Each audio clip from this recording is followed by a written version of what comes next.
Jordan Miller. I'm the co-founder of TYP, Theater for Young Professionals, a premier youth theater in La Mesa, California.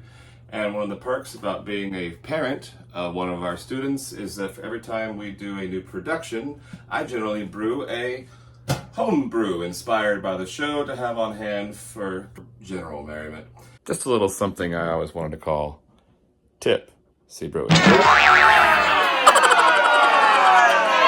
Normally this is my son's channel, which I've also called The Adventures of Son and Daddy, a take on ASD, as he is a student on the autistic spectrum, but he generally gives us fantastic content like this video here.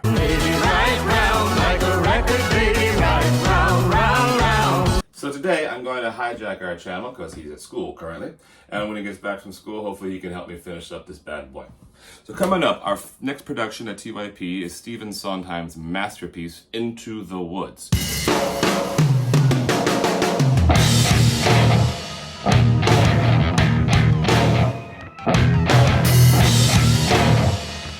If you don't know the story of Into the Woods, it's kind of a mishmash of fairy tales. You've got Cinderella and her prince, you've got Jack and the Beanstalk, Little Red Riding Hood and the Wolf, as well as a story of a baker and his wife and the witch.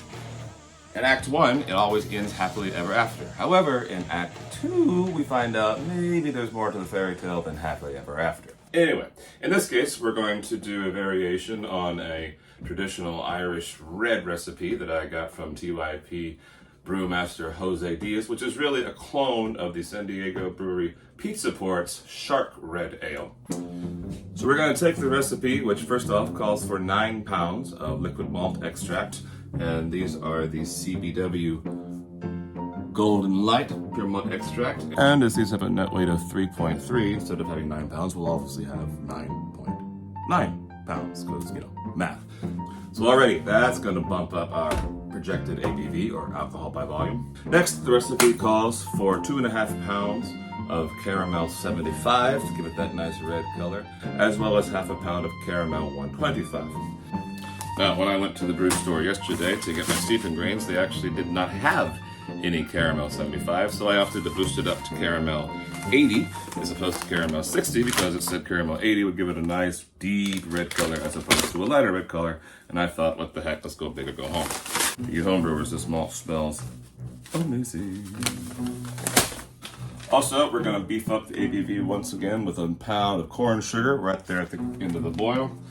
Original recipe had ABV listed between 5.6, 5.8 ABV. Hopefully we can bump that up to about 6.6 or even 7 to make this a red IPA, because anything with IPA in the title, and I'm good. Except that juicy, hazy stuff that everybody's so fond of. Give me a good old-fashioned West Coast, punch you in the face with hops IPA. So, at the end of the day, we're going to come up with what I consider an American red IPA, inspired by the character played by our brilliant actress, Abby Pruitt, who plays Little Red Riding Hood. Therefore, we're going to name this beer Little Red Riding Hop. So let's get started. So first off, normally when I make a beer, it's traditional that I actually drink a beer while making it. But seeing as how it's 8:45 in the morning and I just dropped my son James off at school, I'm going to stick with coffee.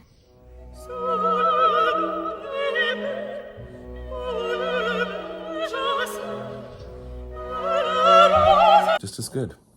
So we got about 6 gallons of softened water, because my home filtration system, it has softened water. Makes it a lot easier, don't have to worry about doing the mineral properties too much. And of course, give it a good scrub with unscented detergent. You always want to make sure you don't have any scented detergent, especially in your fermenters, which may be plastic, because it could potentially ruin the taste of the beer. And ruining the beer would just be agony, all the torture they teach. After that, we take our steeping bag, which of course has been cleaned and sanitized from the last batch of IPA that we made. That was quite delicious, by the way. And we add our milled grains. Alright, got it in our little baggie.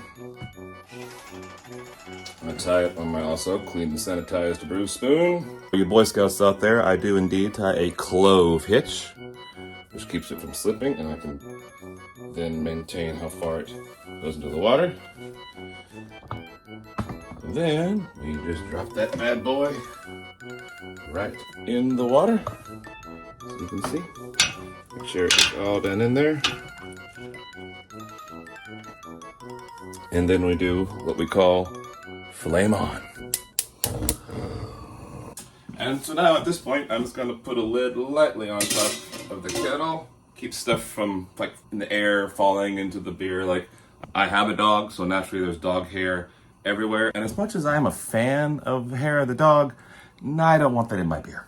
So now we put the timer on and we wait about 45 minutes. We're trying to get temperature to a target of around 157, 160 to steep these grains, just like essentially we're making grain tea, so to speak. So we'll see in about 40 minutes. And if you haven't done so already, this is a great opportunity to be cleaning and sanitizing your fermentation bucket. Yeah, a lot of brewing beer is really more cleaning and preparing equipment versus actually cooking anything. All right, let's take a look at how we're doing here. Ooh. I don't know if I call that red, more like rust, but that looks good. Meanwhile, we've got our fermenter full of sanitized water, which is for you. Starting off, you want about 2 ounces of star sand for 5 gallons of water. We've also got a tube in there that'll transfer the wort back to the fermenter, as well as our gravity reader, and also popping in our airlock so that everything will get nice and sanitized. Get in there now. Let's put the nice scrubbed lid on top. And a good thing to look out for now at this stage is check out that spigot and see if there's any water leaking around that sealant, because you don't want to be leaking beer for 2 weeks while you're fermenting. I've had that happen before. Let me know, and let me tell you, that was not fun. But it seems like we're all good now, so we're going to put this bad boy over here on the ground by all the other brew crack and the Sloopies everywhere, of course. Looks like we got about 10 more minutes left in our steeping time. All right, we are back. So we ended up steeping the grains a little bit longer than 45 minutes. Ended up taking about 52 minutes. And as you can see, we've got that beautiful red color still going. Looks gorgeous. So now we're going to take our grains out. We'll leave the spoon. And then we're going to do, this is where I'm making some comments that this is horrible, I'm doing it all wrong, I really don't care. A lot of times you'll read you don't want to strain your steeping grains, aka squeeze it all out, because like a oversteeped tea bag, the grains will be kind of off color or kind of basically cooked too long. And I completely disagree. I think you should get every ounce of sugar water you can. Problem is, this grain bag's about 160 degrees, so hence the gloves, not only to protect against hand oils, but ouch! So, hence a clean stainless steel pot to the side. Also give that a good squeeze. There you go. We'll put that over here. We'll let that cool, and we'll probably add that, probably squeeze every last drop, and I literally mean squeeze every last drop. Squeeze every last drop out of those insolent musical peasants. No, that wasn't a shameless plug for TYP's production of The Adventures of Robin Hood this summer. Oh yeah, I gotta write that. Very important next step. Turn off the flame. This will keep the liquid malt extracts from scalding on the bottom of the pan. And as you're stirring it around, all of a sudden you see all these nice blackened flecks come up, which is in fact burned syrup. You don't want burned syrup. Alright, so next we take our liquid malt extract, which I've already removed the very sticky lids off of. And yes, I will be taking tongs and dipping that into the hot wort water to make sure again I get every last drop. So now we're going to add 9.9 pounds of the Reese Golden Light Pure Malt Extract. Consequently, if we were going to convert this into an all-grain recipe, this would probably be the equivalent of between 12 and 14 pounds of good old-fashioned American 2-row pale ale. I've done the 6-row before, which kind of gave it more of an earthier texture, and I think I like this the regular, a little more expensive 2-row, and then certainly more popular for that reason.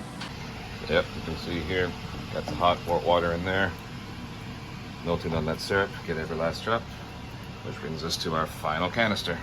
Here we go.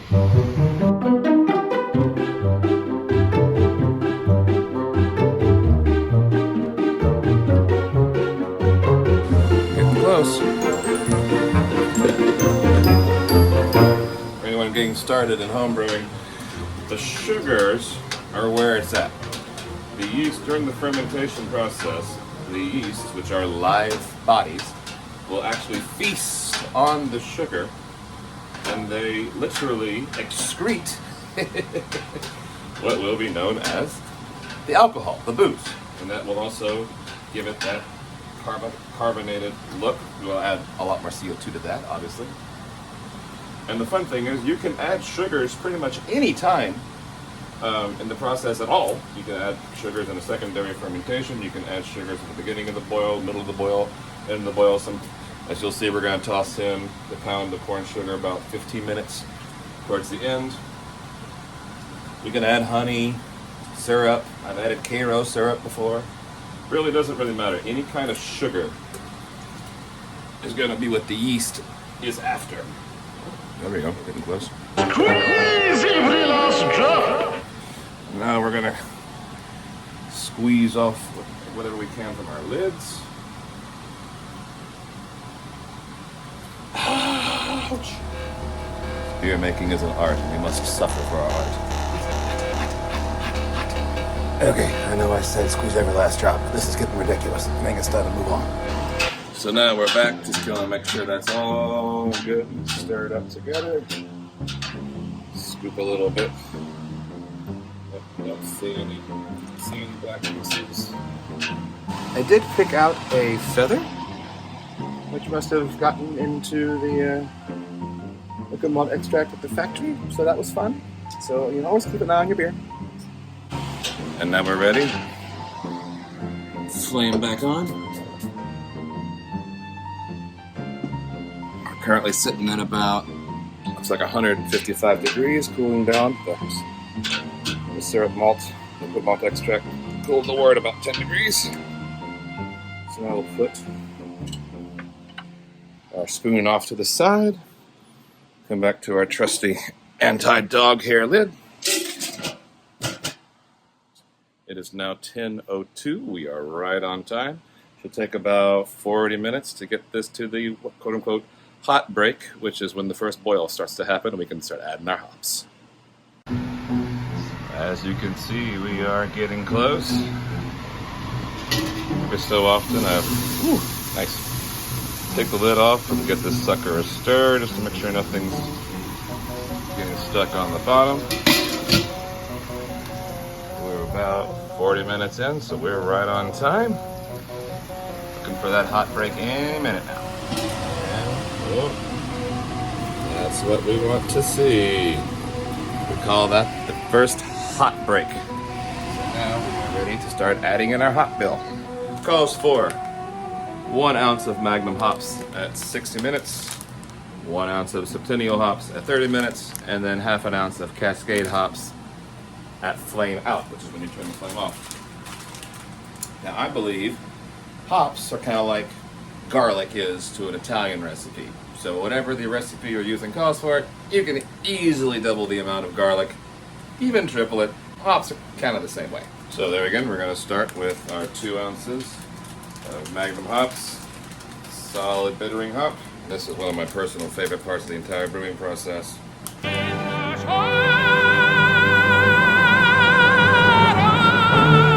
First hop smell. It can be a little dicey. The first time you're ever adding hops to your already rolling boil, you're going to get a lot of foam come up. So always make sure you got your trusty brew spoon heavy. Dump those hops right in and give it a good stir. Otherwise, it could very easily boil over. You could also just kill the flame at first. That'll help it. But oh yeah, see this? Ooh, there it is. It's beautiful. It's like a ogre's bog stew. Can't wait. And as soon as it starts to go back on the rolling boil, then I'm gonna start that timer at 60 minutes. Because right now the hops have just slightly cooled it a little bit, so we'll let it get back up to where it needs to be. We'll start that timer at 60 minutes. Yes, double, toil and trouble, fire burn and cauldron full of beer bubble. Or something like that. And we're back. It is 1 minute. We are at 1 minute to the half-hour mark, so we're just going to take our little lid off. Give it another. Ooh, it's rolling boil right now. So again, we're doubling up the hops recipe from the original recipe because we're going to have a little higher gravity beer. So we add our sugar.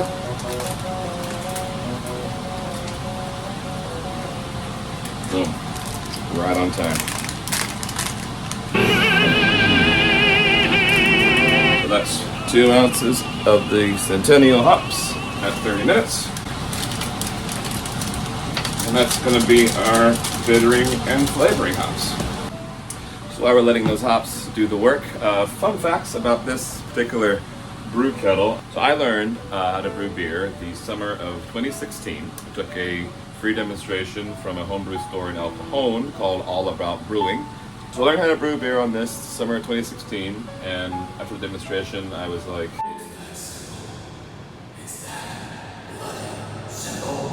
so first thing I did was I went to Target and I got that brew in a box.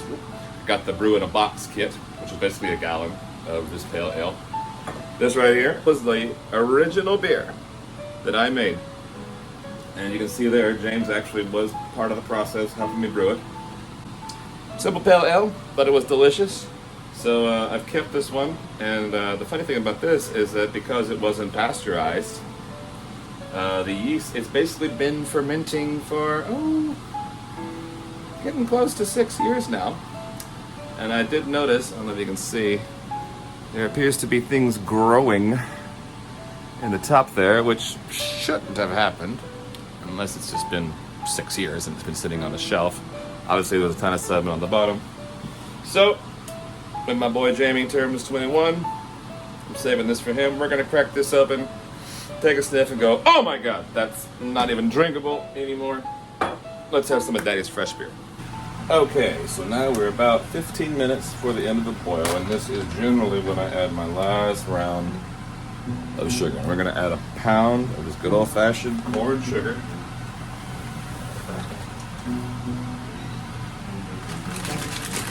I'm just going to lower the temperature, so you probably need to go ahead and let this go in. And give it a good stir. We're going to wait until it starts boiling again before we put the timer back on. Alright, so as you can see, we got a little movement there going. That took about 10 minutes to get back up to even remotely of a rolling boil, which is about right. So now we're going to set the timer for 15 more minutes. Time to start the ice bath. Alright, and then some fun additives. We're about 10 minutes to the end of the beer. We've got a yeast nutrient, which is a half a teaspoon of yeast nutrient, 5 gallons of wort. Dissolve that in some warm water. Add that in. And that's just going to help make the yeast even happier when it's fermenting.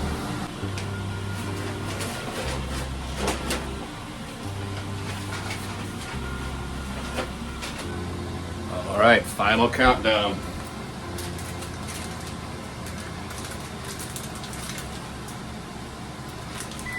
There it is. I'm going to do 1 ounce of Cascade. So we're going to guesstimate. Here's the 2 ounces.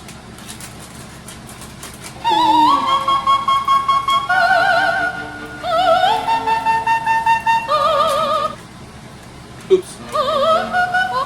There. Flame out. Put our lid on there. Now we're going to wait about a minute before we do the hardest part of this, which is take these oven mitts, pick this 5 gallons worth of boiling hot wort, and transport it across my house into an ice bath, which I will spare you that footage. Okay, not so bad. So now we've got the hot wort in the ice bath. Gonna put a little chimney aspect on it. Now we'll just let the ice water do its thing. And we're back, and somebody's home from school, so we're gonna have some wonderful serenading in the background. Anyway, kettle's been in the water for about an hour and a half. Actually, no, about 2 hours total. So now we're perfectly at room temperature. We have emptied our sanitation water from our bucket into a keg that will be sanitized. We also have extra sanit water here with our scissors to cut our yeast off with, our airlock. Where it is? Where's our airlock? There's our airlock. Somewhere in there is our stopper. Can't see for the bubbles. Oh, there it is. Stopper. And what we're going to use next, which is this sucker, which is a gravity reader to get our original gravity, aka how dense the wort is, how much sugar is in our wort, which will tell us the ultimate ABV. So let's get that going. Just a little bit of a sample. You want this to be as close to room temperature as you can to get an accurate reading. Ooh, look at that color. Already, that is a beautiful color. Back to the south, and let's sit down. Drop it in. We're almost at where that other number would be, which is 10. Yeah, so we're looking at an original gravity of 1.075, a little bit above. Woohoo! So now here's where I add my super secret ingredient that I'm not going to tell you. What I'm going to do with that is just ever so lightly dust the bottom of my fermenter. Probably no more than a tablespoon. And what that does, it adds a little bit of salt to the beer. Not going to make it taste salty, but it will activate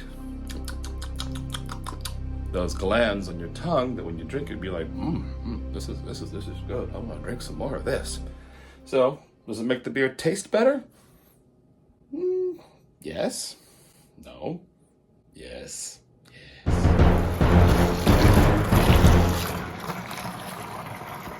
So now, the second most important ingredient to your beer, first being, of course, water, is your yeast.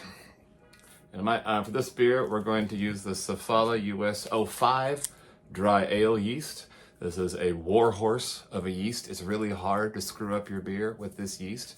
And you don't have to put it in hot water for 20 minutes or anything. You just sprinkle it directly into the wort. So with sanitized scissors, cut the tops of it off and dump directly into the wort. And then we just fill it up. Once I pitch the yeast, you really want to swirl that wort in there, trying to oxygenate it as much as possible. Now, after we seal it, we want to try to keep as much oxygen out of there as we can.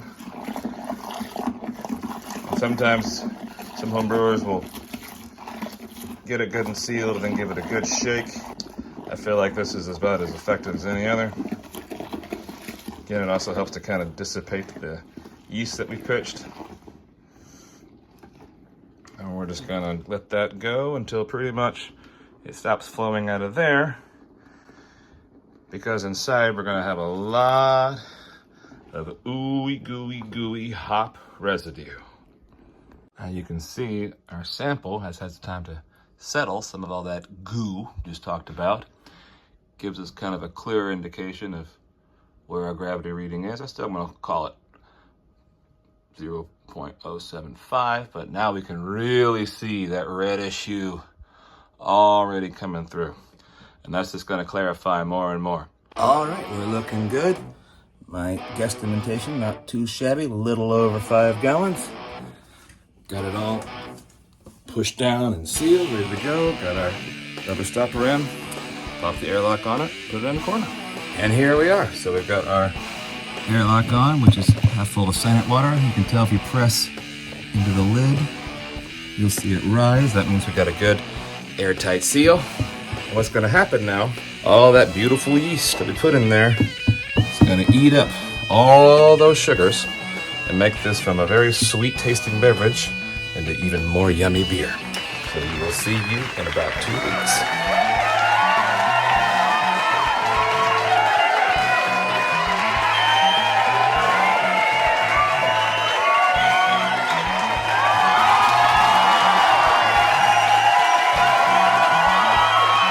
All right, well now it's evening time. Time for an actual beer. Yummy. Here is the said dog we were talking about, trying to keep the hair out of the beer. That's right. And of course, the author himself of The Adventures of Son and Daddy, James Miller. Say hi, James. Hello. If you liked the video today, please subscribe so you can see part 2 of Little Red Riding Hop. And of course, always stay tuned for James's content. James, what's your favorite video you made recently? Lots. Lots? I like the mountain music one. I like mountain music. Oh, mountain music. I like mountain music. Oh, mountain music. Anyway, again, thanks again. This is Jordan Miller for TYP and The Adventures of Son and Daddy. I like mountain music. Oh, mountain music. And I know things now, many valuable things that I hadn't known before. Do not put your faith in a cape and a hood. Into the woods to find there's hope of getting through the journey. Into the woods each time you go, there's more to learn of what you know. Into the woods but not too slow. Into the woods it's nearing midnight. Into the woods to mind the wolf to keep. Alrighty, and now we are back at TYP. This is part 2 of Little Red Riding Hop. Mother said straight ahead, not the way you're being misled. I should have heeded her advice, but she seemed so nice. So, after 10 days, we pulled it out of the fermenter, dropped it into the keg, let that cool overnight. The next day we added a teaspoon of gelatin with half a cup of hot water to try to let it get all settled down. And it's been on about 30 psi for about 3 to 4 days now. So what we're gonna do is we're gonna pull the pressure all the way off the keg, drop that PSI down to about 8 to 10 PSI, and probably pour off about 2 or 3 pints of really goopy beer before we get to the finished product, a nicely clarified red IPA. Here we go. Let's see what this looks like. Into the woods the path is straight, you know it well, but who can tell? Into the woods to lift the spell. All right, so it's the moment of truth. Let's see what kind of beer we got in our old TYP mug. Oh. It's not too goopy. It's not too goopy at all. That's 1 pint. Yeah, it's a little goopy. That's good though. I'm gonna put this aside for after the show, if you know what I mean. All right, pint 2 of goopy beer. Well, I think I only got 1 because this looks pretty clean, actually. This one's especially lush, delicious. Let that set aside, and then we'll pour some more out, and we'll see how our patrons like it. All right, so first impressions of the Little Red Riding Hop. What do you think? It is fabulous. You can see. Need another one. How's the show going so far? Great Oh, it's amazing. show. Come and see the Yeah. show. The kids just do fantastic. All right, and what was your impression? Oh my gosh, I love this so much. It made my night. Just overall good? So good. Like tangy almost. I don't know. It's just so good. I will be back for more. That's what we really want to hear. Thank you. Thank you. All right, so here I am with the man himself, Jose Diaz, TYP's unofficial brewmaster, who I got the original recipe from.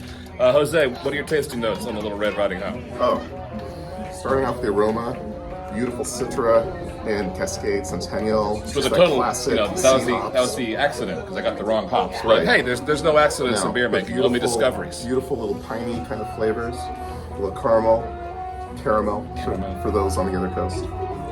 A little nuttiness, all good. Mm-hmm. Yeah. This is going to be one This is going to be one for the books, folks. This is one that hopheads will like, and even people who aren't hopheads will like too.